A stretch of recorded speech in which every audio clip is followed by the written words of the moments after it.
ఇప్పుడు పార్లమెంట్లో బిల్లుల విషయంలో టీడీపీ కూడా మరి వైసీపీ బీజేపీ ఎన్డీఏకి సపోర్ట్ చేసింది, చేస్తుంది. వాళ్ళకి ఎగనిస్ట్గా ఇప్పుడు వేయలేదు. ఇద్దరు చేస్తున్నారు. అవును, ఎందుకు చేస్తున్నారు ఇద్దరు? ఎందుకు చేస్తున్నారంటారు సార్? మీకు తెలీదా? నాకు తెలియదు సార్, ఎందుకు చేస్తున్నారంటారు సార్? సర్లే, ఇంకా అంత దూరం మనకెందుకు? అలా కాదు సార్, చెప్పండి సార్. వద్దులే, అంత దూరం మనకెందుకని. ఎందుకు చేస్తున్నా అందరికి తెలుసు. ఓకే. సో ఫైనల్గా ఉత్తరాంధ్రలోని మీ జనసేన పార్టీ ప్రభావం ఎలా ఉండబోతుంది? ఉత్తరాంధ్రలో జనసేన వచ్చే రోజుల్లో నెంబర్ 1 ప్లేస్లో ఉంటుంది. అంటే టీడీపీని డామినేట్ చేసి అన్ని పార్టీలను డామినేట్ చేసి ఫస్ట్ ప్లేస్లో ఉంటుంది. మీరు రాసి పెట్టుకోండి. అంటే ఒక్క ఉత్తరాంధ్రలోనే ఆంధ్రప్రదేశ్ టోటల్గా? ఉత్తరాంధ్ర అడిగారా? కాదు, ఈ విషయం ఒక్క ఉత్తరాంధ్రలోనే ఉంటుందా, ఆంధ్రప్రదేశ్ కూడా అవుతుందా? అంతలా కూడా పార్టీ బలోపేతం అవుతుంది, రోజు రోజుకి బలోపేతం అవుతుంది. రోజు రోజుకి అందులో స్ట్రెంగ్త్ నాయకత్వం, పవన్ కళ్యాణ్ మీద నమ్మకంతో వచ్చి జాయిన్ అవుతా ఉన్నారు. ఎంతో మంది చూస్తూ ఉన్నారు. మీరు రోజుకి జాయిన్ జరుగుతూ ఉంది. త్వరలో సంచలనాలు కూడా చూడబోతున్నారు. సంచలనాలు అంటే పవన్ గారు పిఎం అనే, పవన్ గారు సీఎం అనే జాయినింగ్స్. అవునా? సంచలనాలు కూడా చూడబోతున్నారు. ఎందుకంటే బయట పవన్ గారి మీద సంచలనాలు కూడా చూడబోతున్నారు. బయట పవన్ గారి మీద సంచలనాలు చూడబోతున్నారు. సంచలనాలు చూసేటప్పుడు పవన్ కళ్యాణ్ మీద ఇంకేముంటది? అభిమానం. అలా కాదు సార్. సరే, మీరు అంటున్న సంచలనాలు సరే అందరికీ తెలియాలని కోరుకుంటాం. కానీ బయట వినిపించేది ఏంటంటే పవన్ కళ్యాణ్ గారు తాను సీఎం అవ్వడం అనే దాన్ని వదిలేసి చంద్రబాబు గారిని సీఎం చేయడానికి ఎక్కువ కష్టపడుతున్నారు. ఎవరు చెప్పారన్నమాట? బయట వినిపిస్తుంది. ఎన్ని వింటా ఉంటాం. నిజాలా? అందులో నిజం ఉందా లేదా?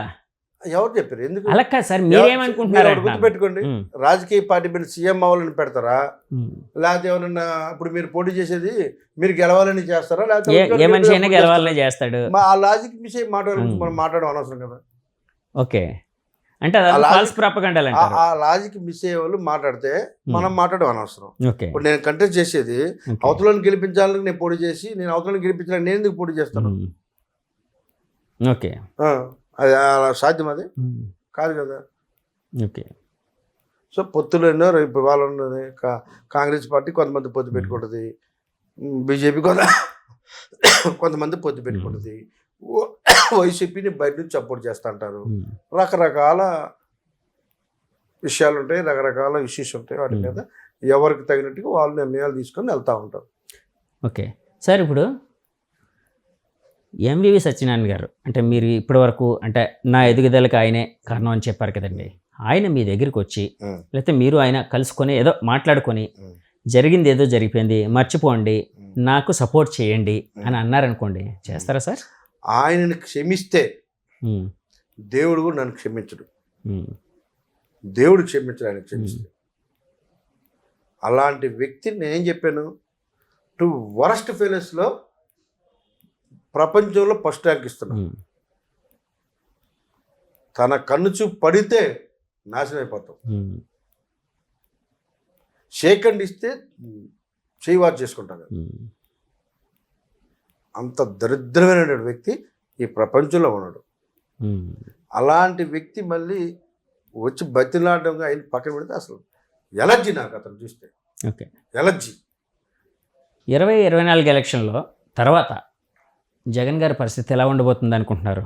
ఒకప్పుడు మీకు బాగా సన్నిహితులైన ఆయన బాగుండాలి, మీరు ఆయనకి సన్నిహితులు, ఆయన బాగుండాలని కోరుకుంటాం. మీరు ఆయనకి సన్నిహితులు అనొచ్చు కదండి. చూడండి, ఆయన బాగుండాలని కోరుకుంటాం. నాశనం అయిపోవాలని ఎందుకు కోరుకుంటాం? ఎవరైనా ఎందుకు కోరుకుంటారు? నేను 14 సంవత్సరాలు జర్నీ చేసి ఆయనతో బాగుండాలని కోరుకుంటాను. చెడిపోవాలని ఎందుకు కోరుకుంటాను నేను? చెప్పండి. ఆయనతో మీ ఫ్రెండ్షిప్ ఎలా ఉండేది సార్? ఇప్పటికీ బాగానే ఉంటుంది. అలా కాదు సార్, కాదు చేసిన పనుల వల్ల డ్యామేజ్ అని నాకు ఆయన వల్ల ఆయన ఎప్పుడు నన్ను ఏ రోజు కూడా అయితే ఒక్క చిన్న మాట కూడా నన్ను అనలేదు. నేను ఆనందానికి అన్నయ్యని గొప్పలు చెప్పకూడదు. నన్ను ఎప్పుడు ఎంతో ఆప్యాయంగా చూశాడు.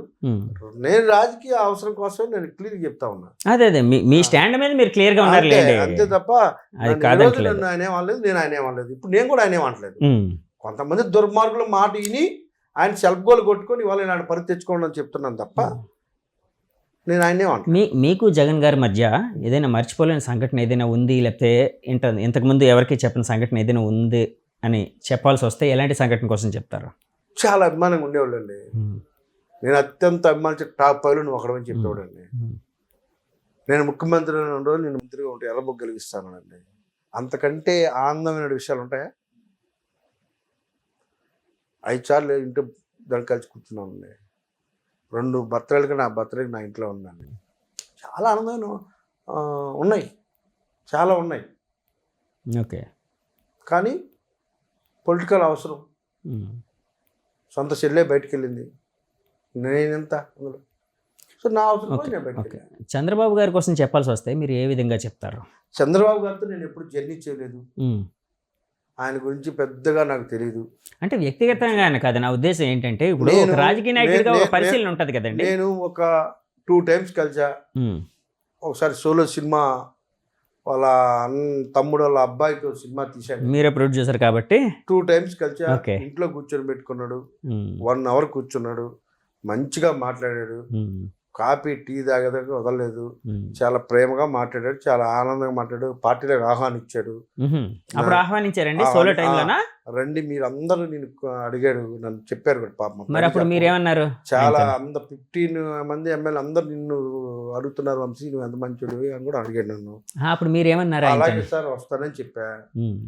కానీ నాకు ఇక్కడ లోకల్గా ఉన్న పరిస్థితుల వల్ల ఆ రోజు నేను వైఎస్ఆర్ కాంగ్రెస్ పార్టీలోకి వెళ్ళాను, అంతే తప్ప. అంటే వెళ్దాం అనుకున్నారు కానీ కొన్ని పరిస్థితుల వల్ల వైసీపీలోకి వచ్చారు. కావాలని చూడ ఓకే పోటీ చేయడానికి రకరకాల ఈక్వేషన్స్. ఓకే ఓకే, అక్కడ బలమైన నాయకుడు టీడీపీకి ఉన్నాడు కాబట్టి అవ్వదు కాబట్టి మీరు వైసీపీలోకి వెళ్ళారు, అంతే. ఓకే ఓకే, సరే సార్. ఇంకా ఫైనల్గా వంశీ గారి ప్రయాణం 2024 తర్వాత ఎమ్మెల్యేగా ఉంటే బాగుంటుందని ఆయన అభిమానులు కోరుకుంటున్నారా, మంత్రిగా ఉంటే బాగుంటుందని కోరుకుంటున్నారా? ఎలా ఉంటుందని మీరు ఊహిస్తున్నారు? నన్ను అవమానించే వాళ్ళు ఈ ఉత్తరాంధ్రలో, ఈ రాష్ట్రంలో ప్రతి ఒక్కరు కూడా నేను బాగుండాలనే కోరుకుంటారు. నేను బాగుండాలని కోరుకుని ప్రతి ఒక్కరు నాతో వస్తారు. నాతో రాని వాళ్ళందరూ నా శత్రువులే.